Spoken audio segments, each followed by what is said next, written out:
How I got into Oxford for languages, specifically German and Italian. So I graduated from Oxford about 4 years ago, studying at New College. And I know there can be quite a lot of myths and confusion around the whole application process for Oxford and Cambridge. So I wanted to help demystify that a little bit here. Starting off with just a brief overview of the application process. So, much like all other universities in the UK, you will need to do a submission to UCAS, including writing your personal statement, which I believe is about 4,000 characters. The only difference with applying to Oxford and Cambridge is that you submit your UCAS application around about the October before you sit your A levels. So it's a little bit earlier than other universities in the UK, for which I believe the deadline is about January.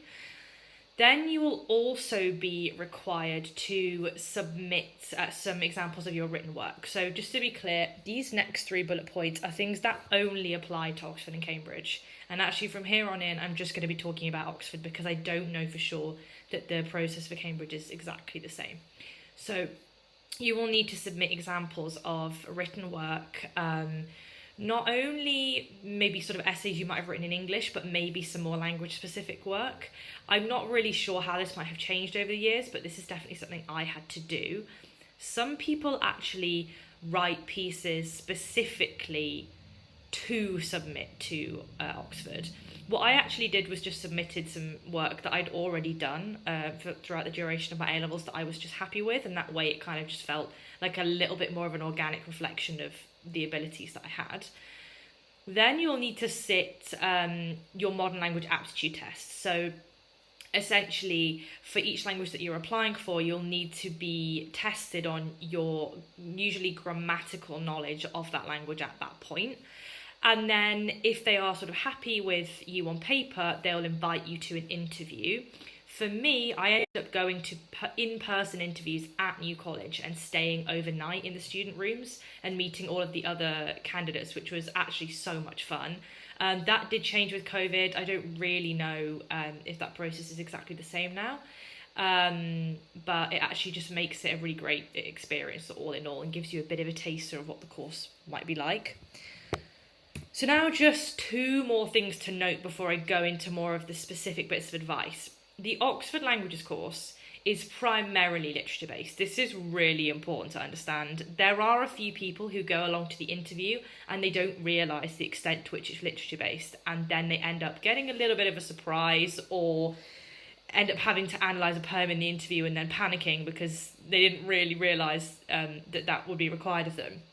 So if you sort of look at the specification, maybe you go to the open days, you'll already have an idea that it is really literature based. So if you are somebody who, of course, loves literature and loves reading, this is a great course for you. If you are not passionate about literature and you're not that into reading, you should not be doing languages at Oxford. So I'm just going to say that right now because that is the bulk of what it is. Basically, it consists of reading literature in the foreign language that you're studying and writing essays on it in English.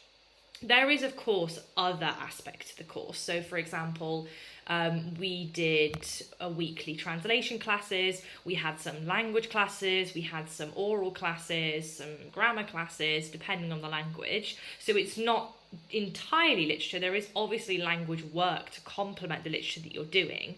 But the majority of your time will be spent by reading a lot of books and writing essays on them in English and then discussing them in English in your tutorials. Essentially, one of the reasons why Oxford believes that this is one of the best ways to approach languages, and I actually agree, is just because studying a country's literature or a region's literature is such a useful and enriching way for you to understand its history, its culture, because through reading literature that's been written at any given time in history, you're getting a window into what that society at the time was like. And so it's a really great way not only for you to understand how a particular country or region has culturally progressed over time, or artistically progressed, or politically progressed, but it's also a great way for you to actually develop your language abilities, because if you're consuming this language and you're reading this language and the way that it's been adapted by different authors over time, the way that the language has changed over time, you're also getting a really good grasp on this language, and you're getting a really wide vocabulary base as well. So that's the first thing to note. The second thing to note is if you're studying a language ab initio, meaning from scratch, you have to demonstrate an aptitude in learning languages. So for me personally, I studied German and Italian, but I did not study Italian at A-level. I studied Spanish at A-level. And I ended up choosing to swap it out for Italian, even though I'd never studied it before. This is a great thing to do at university, but it does require you to, as well as the language test that you'll do for the languages you already know, it requires you to sit a separate exam called the Modern Languages Aptitude Test, where you basically are demonstrating how quickly you can pick up a new language. You sit all of these exams sort of in the same sitting on the same day. It's not like you have to register yourself for a completely separate exam. But it's something that you will only do if you want to study a language ab initio. Essentially what happens is the people who write the paper invent a language. And you have to kind of try and decode this language and figure out grammatically how it operates. And then you have to translate sentences into and out of that language. It sounds quite crazy, but I will be doing a separate video on, how to approach that exam. But just for people to be aware, studying a language from scratch alongside a language that you already know requires you to also sit this aptitude test. Okay, so now into more specific pieces of advice. First of all, if possible, if you are coming to this video and you are studying your GCSEs, or maybe you're just going into your A-levels, my advice to you is to start expanding or demonstrating your interests as early as you can. So when you come to apply to Oxford, you're going to want to demonstrate to them all the things that you are really interested in. And obviously, if you've been developing and pursuing those interests for a few years already, that's obviously kind of an easy thing to do. So I would say just expand your horizons as much as you can, as early as you can. If you're coming to this video and you are, a few months away from applying and you're suddenly panicking, thinking, I haven't been doing that, don't worry. This is just, if you happen to be watching this video a few years before you actually come to apply, I would just really encourage you to read as many books as you can on topics that interest you, and to also choose A-levels that are going to complement your languages. So if you know that you really want to study languages at university, or particularly at Oxford, it's a great idea to study very complementary subjects, like, for example, English literature or history. Those kinds of things will stand you in very, very good stead for an Oxford degree in languages. If you just really, really want to study maths or physics alongside languages, that's fine, go with your interests. But I think tactically, it's really good to obviously study English literature alongside your other language A-levels if you want to study languages at Oxford, given that it is so literature based. My third point would be travel if you can. Obviously this completely depends on budget and things like that, but if you can visit the countries that you are interested in studying the languages of, that's great. That's something that you can obviously mention in your application. And finally, choose coursework that links to your key interests or to those languages. So, for example, if you are studying English literature and you have to do a piece of coursework, think to yourself, okay, how could I potentially tie this into, the languages that I'm studying, or something that I'm really interested in?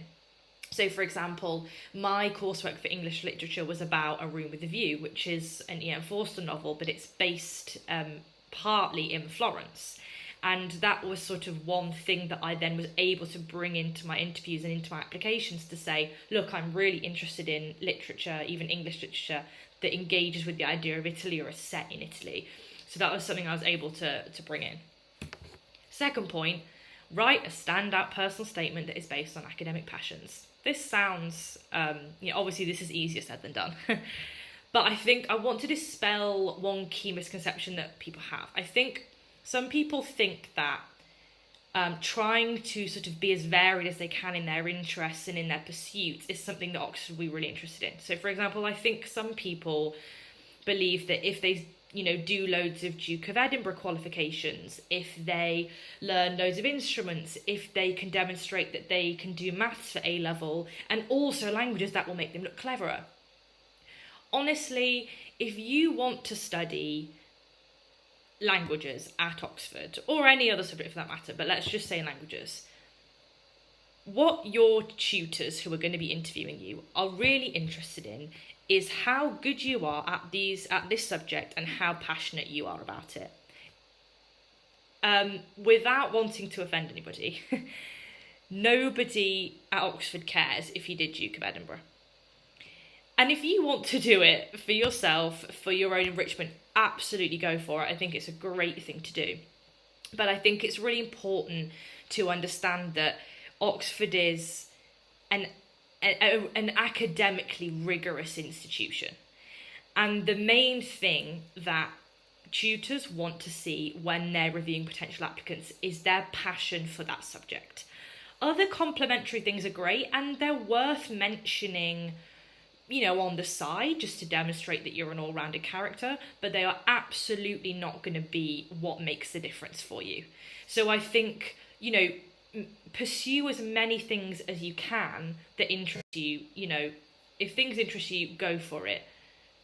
Have a go at as many different things as you like, but don't do something just because you think it's going to impress them, because in most cases what is going to impress them is that you are passionate about French or German or Spanish or literature. What isn't going to be of interest to them is the fact that you play hockey, because it's just not linked.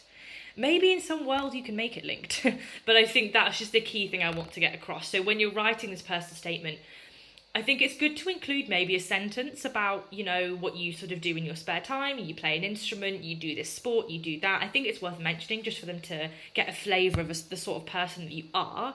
But I think that in general, you want to focus it on the books that you've read and what you think of those books, and, make it sort of a journey through your brain and through your different passions and interests that revolve around the subject you want to apply for. And again, I'll do another video on that. Okay, third tip, revise for the language exams. Again, this is very obvious, but it's important. The language exam that you'll be doing for the language that you already know, so if you're applying for French and you are doing a French A-level, you will be doing an exam that is pretty much entirely grammatical. There'll be a little bit of translation in it, but mostly it will be you demonstrating your grammatical knowledge. It's not anything super, super difficult, but it does require you to be pretty confident about the main grammatical areas that you should know A-level. So for example, if it's German, they will be testing you on cases, they'll be testing you on adjective endings, they'll be testing you on word order, obviously they'll be testing you on different tenses. So just to make sure you have a really strong understanding of those grammatical areas. The second thing would be doing past papers. So there are loads and loads of past papers online of previous language aptitude tests that have happened each year. So honestly, just practicing these is the best way for you to understand the format that the exam's going to take and the kinds of things you're going to need to know. But it's not, like I say, it's not a massive exam. It really isn't. It's just a few sides of A4. And then finally, if you are kind of struggling with any grammatical topics, or particularly if you're struggling with the language aptitude test, so if you want to study a language from scratch and you are looking at past papers of the language aptitude test and thinking, I really just don't know how to approach this, then trying to find somebody who can maybe tutor you for 2 to 3 hours just to kind of give you a bit of a boost and a bit of confidence can be really good. If you're interested in doing that sort of thing with me, then drop me a comment down below. Happy to see if I can help. Then fourthly, conceptualize what your passions and interests are and how they connect to one another. So I actually ended up writing a mind map for this. So this was more, this helps you prepare to write a good personal statement, but it's also really helpful for you in the interview. So you want to be able to really clearly explain to somebody why you're passionate about this. So if somebody says to you, why do you want to study German? What you don't want to be doing is saying, well, I don't know really, I've just always liked it. That isn't going to cut it. You need to sort of dig deep to work out why are you interested in this? How can you demonstrate that you're interested in this? And so just sitting there reflecting on that is a really good exercise. So I ended up doing this. What I did is I got a big piece of paper and I wrote down all of my favourite books on a piece of paper. And then I thought to myself, what links them? Why are they similar?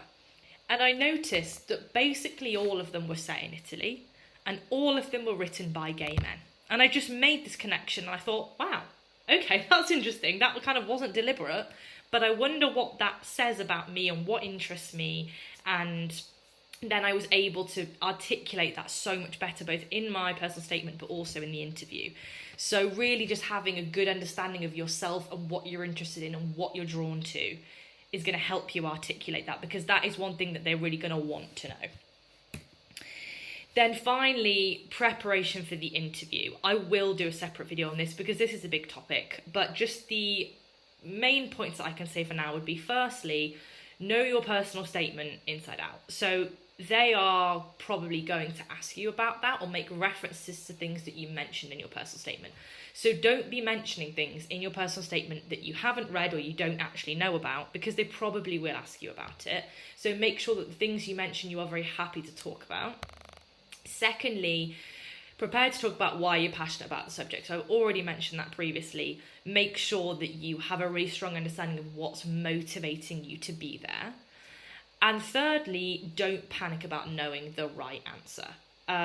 So again, I will do a separate video about this, but the Oxford interview, at least definitely for languages, but for a lot of other subjects as well, is about gauging how you think and how you approach things. It's not gauging what you know, because that's not really that big of an indicator of intelligence. What they're trying to do is work out how you approach things, how you think, what motivates you, what interests you. And so don't sort of panic or worry about giving the perfect answer to a question or needing to know all of these things. What they really want to see you demonstrate is curiosity, problem solving, critical thinking, those kinds of things. So it's not something that you can sort of revise for and know all the answers for. It's something that you've just got to be comfortable with knowing what the purpose of it is and what they're really looking for, and something that as much as possible you have to try and kind of relax into. That all sounds quite vague. I will again do a separate video about this specifically, because this is obviously a really big topic. But those are the main things that I would say to prepare you for applying to Oxford and through going through that process. But if anyone has any questions, then drop me a comment.